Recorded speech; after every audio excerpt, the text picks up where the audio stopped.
Exxon Mobil, Chevron, both holding shareholder meetings today. It's almost 2 years now since activist investor engine number one took on big oil, and it's just a week after activists disrupted shareholder meetings at European oil companies, Total Energies and Shell. Joining us now with more on activist shareholder campaigns this year, Michael Flaherty, editor at Axios.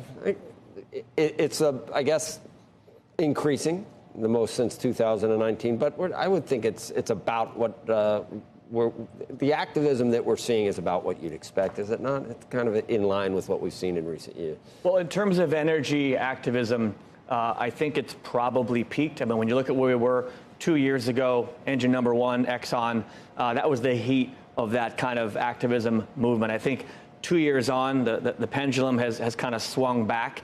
And it's definitely leveled off. How much of that is just because energy prices came back? I mean, you looked at energy prices collapsing. You had Icahn going after Oxy. It's really easy to go after companies when the fundamentals for the business look pretty different. It's a big part of it, yeah. Right? And I think, again, when you look at where we've come over the last 2 years, that type of activist, the case that they had 2 years ago versus the case that they have now, when you look at what the energy sector has done, has been diminished. A couple other reasons, too. I mean, the ESG topic itself has been politicized to the point where I think a lot of this has kind of calmed down. And I think you look at today, though, it's leveled off, but it hasn't gone away. Exxon has 13 shareholder proposals on the ballot.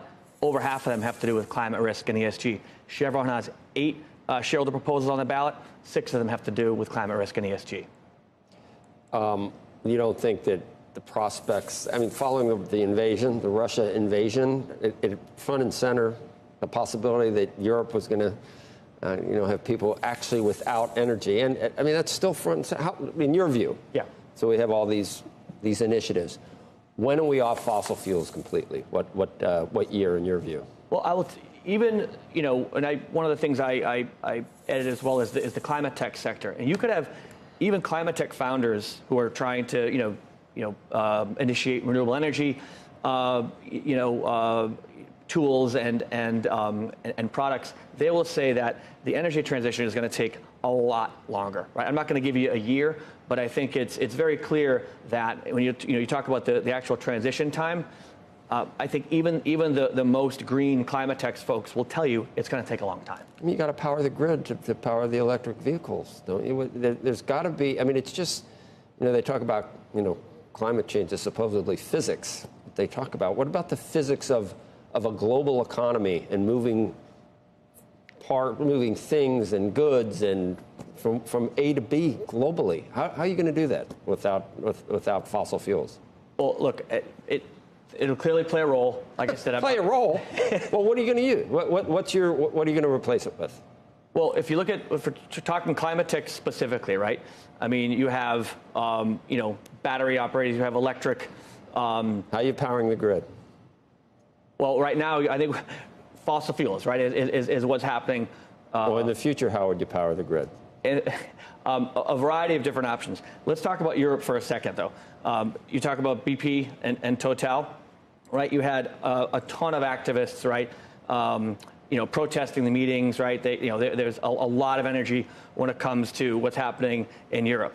Compare that to the U.S. right now, Exxon, Chevron, the actual, the activist fervor around those two companies is a heck of a lot more muted than it is in Europe right now. I mean, the most extreme activists that you see in Europe basically think that it can't coexist with the capitalist system, and we need to change everything we do to get to net zero. That's right. Well, I think also one of the things that's whipped up the activists in Europe right now is the fact that Norges Bank, who's the biggest shareholder in all of these companies, has supported the companies in Europe, right? And that's if you're an energy activist in Europe, that's what you're reacting to right now. Whereas Norges Bank has actually gone against Exxon and Chevron when it comes to their policy. Well, other than ESG, and I could see maybe the S and the G part prompting some activism, but what else is going on in the whole? We're talking about activism. Yeah. What else is fertile ground?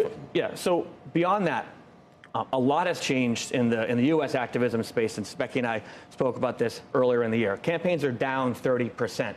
U.S. M&A volumes are down 50%. Overall, globally, shareholder activism has actually grown, but in the U.S., it's down significantly. We started the year with a couple of large cap campaigns, some quick settlements. It looked like the environment was kind of perfect for a shareholder activist, and then SVB happened, March happened, the volatility picked up, and you've seen campaigns really plunge in a big way. Yeah. Mm-hmm.